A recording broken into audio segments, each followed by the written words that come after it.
দাস আসে যে জীবিত হয়ে যাবে? বলছে না, रास्ता बोले राम नाम साथ है, ये सबके यही गात है। क्या कहने के तुलसीदास आ गया था, क्या कहने माछ खाओ खा रसूल प्याज खाने वाला আছে। তোমার মুখের বাণী সত্য হবে যে জীবিত হয়ে যাবে, যদি ওর মধ্যে কোনো বৈষ্ণবের যদি ওই রকম লক্ষণ থাকে জীবিত হতে পারে। তাহলে আজও অবধি চলছে ত্রেতা যুগের কথা, এখন দাপর চলে গেল, কলিতেও চলে। তাহলে ওই যে ওখানে দীপঙ্কর বাবুর ওটা সমাধা করে দিই।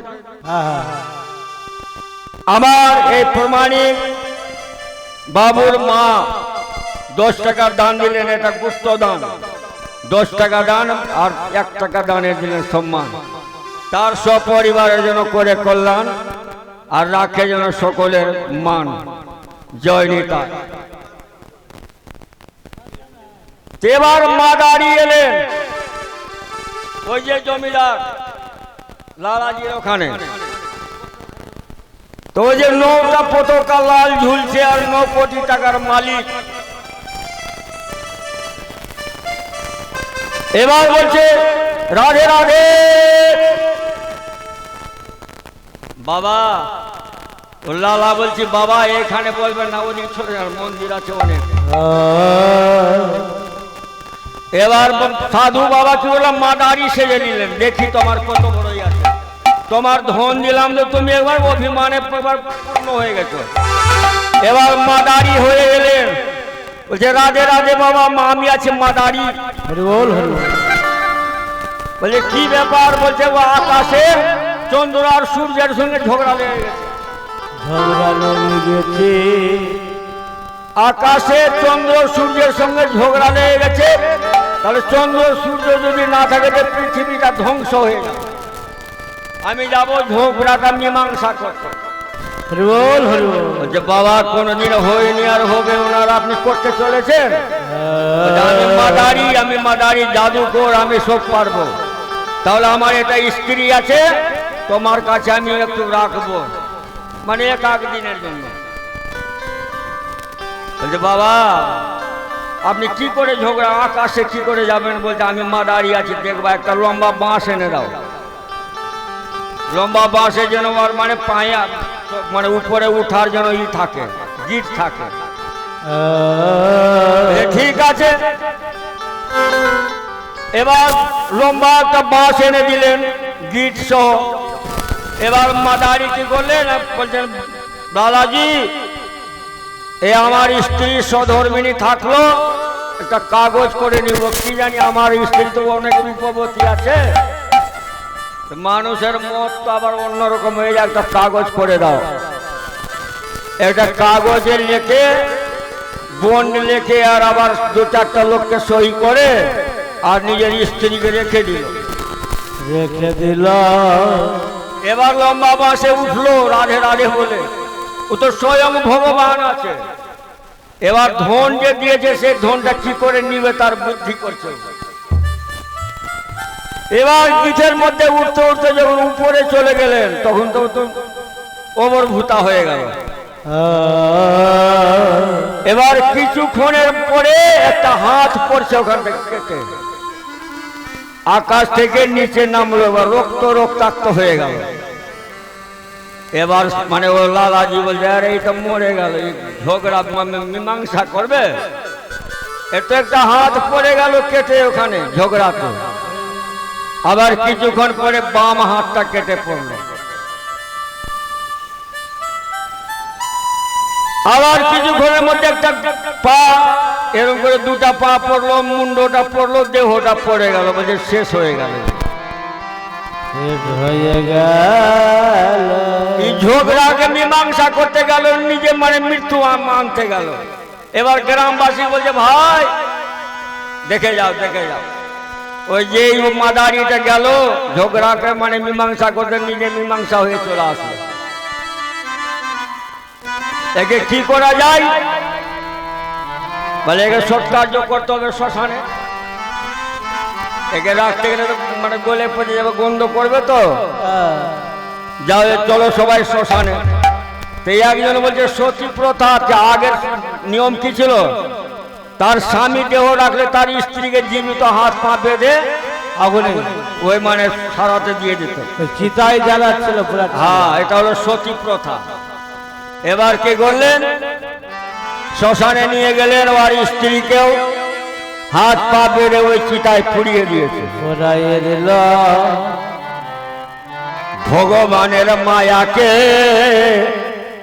বুঝতে পারে, ভগবানের মায়া ভুলিতে পারে, ভগবানের মায়াকে বুঝতে পারে, ভগবানের মায়াকে বুঝতে পারে, বুঝিবারে সাধ্য পারে, ভগবানের মায়া বুঝতে পারে, আরে বুঝিবারে তারে তারে, ভগবানের মায়াকে বুঝিতে পারে, বুঝিবারে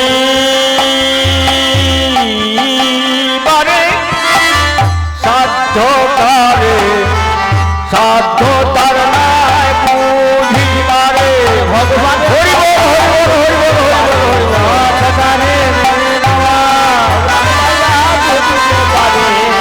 ভগবানের মায়া বুঝিতে পারে। এবার কিছুক্ষণের মধ্যে আবার যখন সারা পুরানো হয়ে গেছে, তোমার শ্মশানে আবার ভান্ডারা করলেন, সেট ভান্ডারা করলো, ভান্ডারা করে গ্রামবাসীকে করলো, আবার ওই মাদারি নামলো। তো ভগবান আছে না, তোর ধনকে কেড়ে কি ভাবে নিবে, সেই জন্যই এসেছে মাদারি লোকে। এবার নেমে আসলো, বলছে ও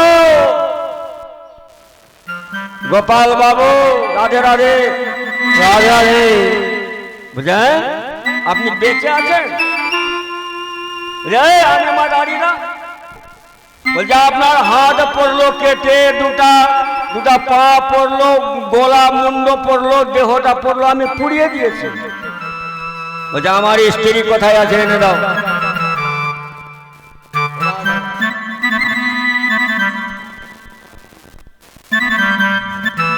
প্রমোদ মন্ডল বাবু আমার মিলের মালিক,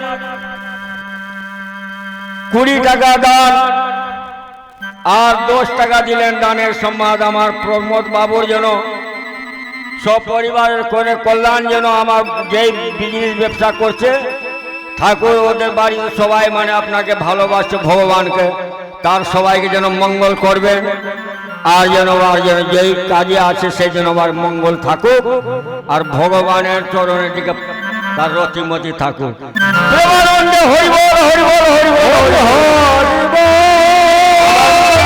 এই কাঠের মিলের মালিক আমার প্রমোদ মন্ডল। হরিবল হরিবল।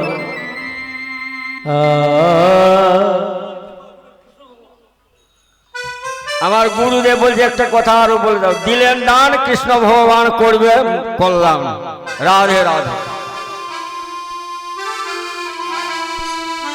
এই যে গুরুকে আমি বসে রেখেছি, গুরু হচ্ছে ত্যাগী, আর ওই মচ্ছি খাওয়া গুরুকে যদি তুমি গুরু করবা, তোমার প্রেম কত দূর হবে?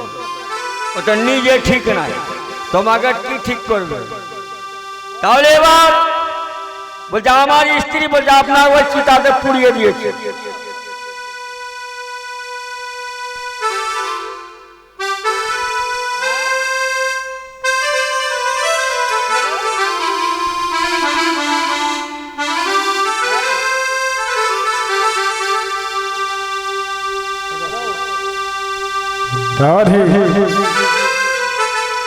তোমার স্ত্রীকে চিতায় পুড়িয়ে দিয়েছে তোমার দেহ সঙ্গে। বলছে আমি মাদারি, আমি মরবো? আমি তো চন্দ্র সূর্যের ঝগড়াকে মীমাংসা করে আসলাম, এই পৃথিবীকে রক্ষা করার জন্য আমি গিয়েছিলাম, আর আমি মাদারি। বলছে আপনার দেহকার আপনার স্ত্রীকে পুড়িয়ে দিয়েছে। বলছে এই যে কাগজ দেখছো, আমার স্ত্রীকে এনে দাও, না তো তোমার 9 কোটি টাকা দাও, না তো তোমার 2 জনকে আজীবন ওই হলে পাঠিয়ে দিব। এবার দীপন্ত কারাগারে, কারাগারে না, ওই দ্বীপন্তর যেখানে মানুষ টানুষ নাই ওখানে দ্বীপ আছে ওখানে ফেলে দিবে, হরি বল হরি মানে বল। এই জন্ম তোর বেকার করে দিব। এবার বলছে ঠিক আছে, এবার আমরা আমাদের ধন নিয়ে এলাম না, আমাদের প্রাণ বাঁচিয়ে দাও।